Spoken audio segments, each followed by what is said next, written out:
ये आकाशवाणी रायपुर है। छत्तीसगढ़ी समाचार बुलेटिन के संग ललित साहू के जय जोहार। अब सुनाओ आज के प्रमुख समाचार। प्रधानमंत्री नरेंद्र मोदी हा काली शक्ति वंदन अभियान के तहत छत्तीसगढ़ के संगे संग देश भर के महिला स्व सहायता समूह और एनजीओ मन के संग वीडियो कॉन्फ्रेंसिंग के माध्यम ले गोठ बात करही। मुख्यमंत्री विष्णुदेव साय श्री रामलला दर्शन योजना के तहत आज रायपुर रेलवे स्टेशन ले अयोध्या जवैया विशेष रेलगाड़ी ला हरियर झंडा दिखा के रवाना करीन और बस्तर में आज ले शुरू हुई चित्रकोट महोत्सव रंग रंग के होही कार्यक्रम। अब समाचार विस्तार ले। प्रधानमंत्री नरेंद्र मोदी हा शक्ति वंदन अभियान के तहत काली 6 मार्च के देश भर के महिला स्व सहायता समूह और एनजीओ मन के संग गोठ बात करही। एमा छत्तीसगढ़ के माई लोगिन मन घलो शामिल होही। प्रधानमंत्री हा ऑनलाइन के माध्यम ले जुड़ही। ए कार्यक्रम ला लेके जांजगीर चांपा जिला में विशेष रूप ले तैयारी करे जाथे।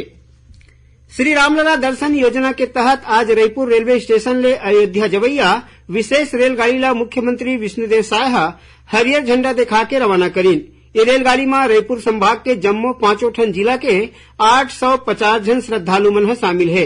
ये मौका में उप मुख्यमंत्री विजय शर्मा, कृषि मंत्री रामविचार नेताम और खाद्य मंत्री दयालदास बघेल मौजूद रहीन। ये मौका में मुख्यमंत्री कहीन कि रायपुर के अलावा बिलासपुर और रायगढ़ ले घलो ऐसन रेलगाड़ी अयोध्या बर चलाए जाही। ये विशेष रेलगाड़ी ला छत्तीसगढ़ के भगत मन बर हफ्ता में एक गांव चलाए जाही। ओमन यहू किन की अवैया समय में अयोध्या के संगे संग और दीगर धार्मिक जगह मन के घलो यात्रा कराए जाही। जगदलपुर में आज शहीद महेंद्र कर्मा विश्वविद्यालय के चौथैया दीक्षांत समारोह के कार्यक्रम करेगीस। कार्यक्रम में राज्यपाल विश्वभूषण हरिचंदन 93 जन विद्यार्थी मन ला स्वर्ण पदक, 43 जन विद्यार्थी मन ला पीएचडी और 1 जन ला मानक उपाधि दीन। ए मौका में राज्यपाल कहीन कि उच्च शिक्षा युवा मन के विकास में महत्वपूर्ण भूमिका निभाथे। ओमन ए बात पर खुशी जतईन कि विश्वविद्यालय केंद्रीय परियोजना मेरू के तहत 100 करोड़ रुपया के अनुदान राशि दे गए है, जेखर ले ए विश्वविद्यालय में सुविधा मन ला और बने बढ़ाए जाही। ये दीक्षांत समारोह में मुख्यमंत्री विष्णुदेव साय घलो शामिल हुईन। ए दौरान राज्यपाल जगदलपुर के कुम्हरावंड में शहीद गुंडाधुर कृषि महाविद्यालय और अनुसंधान केंद्र में नवाचार मेला के शुभारंभ करीन। छत्तीसगढ़ उच्च न्यायालय के न्यायमूर्ति एन.के. व्यास पुलिस महानिदेशक ला राज्य के जम्मू पुलिस थाना मन में सीसीटीवी कैमरा लगाए के निर्देश दीन। एकर अलावा हाईकोर्ट में यह कहीन कि जिला के पुलिस अधीक्षक मन ए सीसीटीवी कैमरा के मॉनिटरिंग करही। खबर के मुताबिक रायगढ़ के एक दिन माई लोगिन हाईकोर्ट में याचिका दायर करके कोतरा रोड पुलिस ऊपर उखर गुसैया ला पुलिस थाना में बुला के मारपीट और प्रताड़ित करे के आरोप लगाए रही से। आज हाईकोर्ट के सिंगल पीठ याचिका ऊपर सुनवाई करीन और नाराजगी जतावत आदेश जारी करीन। राजधानी रायपुर में आज ले छत्तीसगढ़ क्लाइमेट चेंज कॉन्क्लेव के कार्यक्रम करे जाथे। एकर शुरुआत मुख्यमंत्री विष्णुदेव साय करीन। ए मौका में मन कहीन की जलवायु परिवर्तन पूरा दुनिया भर एक ठन बहुत बड़े समस्या है। एकर ले निपटारा करे खातिर हमन ला बढ़िया काम करे बर पड़ही। ओमन यहू किन की जलवायु परिवर्तन के समस्या ले निपटे बर राज्य के भूमिका और भविष्य कार्य योजना बर ये कार्यशाला बहुत बड़े काम करही। 2 दिन के ये कार्यक्रम में देश भर ले आए विशेषज्ञ और पर्यावरण के ज्ञाता मन अपन अपन विचार राखीन। बीजापुर जिला के तोड़का सावनार क्षेत्र ले सुरक्षा बल के टीम डहार ले 4 जन माओवादी मन ला गिरफ्तार करेगीस। गिरफ्तार करे गए माओवादी मन के तीर ले गोला बारूद और माओवादी पर्चा बरामद करे गए है। मिले जानकारी के मुताबिक गंगालूर थाना क्षेत्र के सावनार नदिया के तीर माओवादी मन के रहे के सूचना मिले रही। जिला आधार मान के डीआरजी और पुलिस बल के संयुक्त टीम सर्चिंग के दौरान ए माओवादी मन ला गिरफ्तार करीन। छत्तीसगढ़ी समाचार बुलेटिन ला आप मन आकाशवाणी रायपुर ले सुना था। छत्तीसगढ़ के खबर ले है आपकी वास्ता और खबर के विश्वसनीयता ले है हमार वास्ता। आकाशवाणी समाचार रायपुर के प्रादेशिक समाचार बुलेटिन के संगे संग हमार समसामयिक कार्यक्रम आप रेडियो के संग अपन मोबाइल में घलो सुन सकत हो। आकाशवाणी समाचार फेसबुक, ट्विटर और यूट्यूब में घलो हावय। हमार फेसबुक पेज हरे Chhattisgarh news on AIR, Twitter handle CGAIR news और हमार यूट्यूब चैनल हरे छत्तीसगढ़ AIR न्यूज। तो अब रेडियो के संगे संग आपके मोबाइल के माध्यम ले हम आप तक पहुंचत हन। छत्तीसगढ़ के हर खबर पर सुनत रहो आकाशवाणी समाचार। अब आगू बढ़बो बाँचे समाचार कोती। बस्तर के चित्रकोट में आज ले 3 दिन तक चली है चित्रकोट महोत्सव के शुरुआत करेगी। मुख्यमंत्री विष्णुदेव साय महोत्सव के शुभारंभ करें। ए मौका में मुख्यमंत्री बस्तर संभाग पर 208 करोड़ रुपया ले ज्यादा के लागत वाले करीबन 650 विकास काम के लोकार्पण और भूमि पूजन करें। श्री साय मुख्यमंत्री कन्या विवाह योजना में शामिल होइल और ओमन करीबन 340 जन दुल्ही दुल्हा मन ला आशीर्वाद दीन। चित्रकोट महोत्सव में छत्तीसगढ़ के कलाकार के संगे संग आने राज्य के कलाकार मन घलो अपन कलाकारी पेश करही।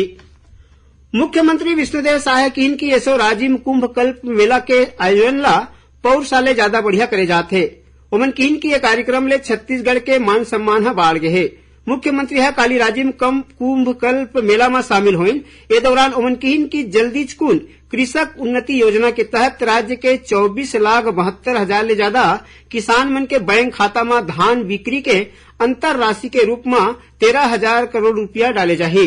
ओमन कहन की महतारी वंदन योजना के पहली किस्त ला 7 मार्च के पात्र माई लोगिन मन के खाता में डाले जाही। वंदे भारत रेलगाड़ी के ठहराव ला अब डोंगरगढ़ स्टेशन में घलो करे जाही। काली ये रेलगाड़ी ला गोंदिया ले रवाना करे जाही और संध्या 4:29 में डोंगरगढ़ में रोके जाही। उन्हें 7 मार्च के बिलासपुर ले रवाना करे जाही और बिहनिया 9:21 में डोंगरगढ़ में रोके जाही। नागपुर रेल मंडल डहर ले एखर समय सारणी ला जारी कर दे गे हे।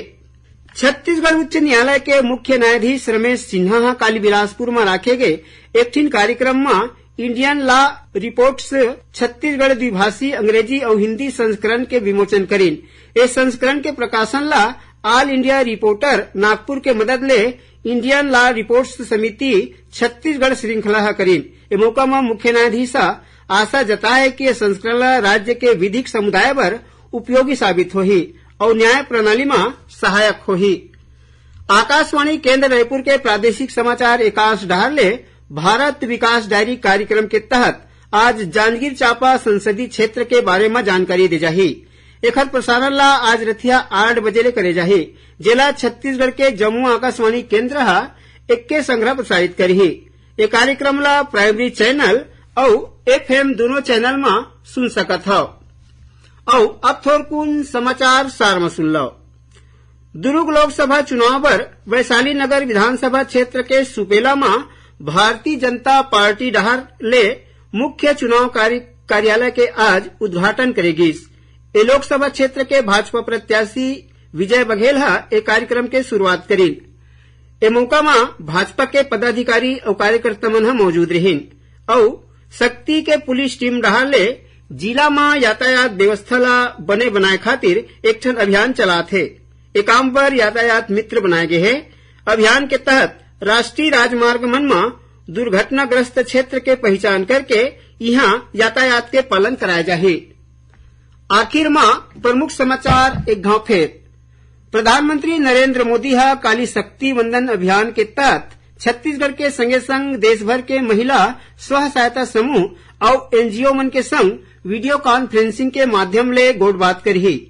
मुख्यमंत्री विष्णुदेव साय श्री रामलला दर्शन योजना के तहत आज रायपुर रेलवे स्टेशन ले अयोध्या जवैया विशेष रेलगाड़ी ला हरियर झंडा दिखा के रवाना करीन। और बस्तर में आज ले शुरू होइस चित्रकोट महोत्सव रंग रंग के होही कार्यक्रम। एकरे संग छत्तीसगढ़ी समाचार बुलेटिन इहे सिरावत है। जय जोहार।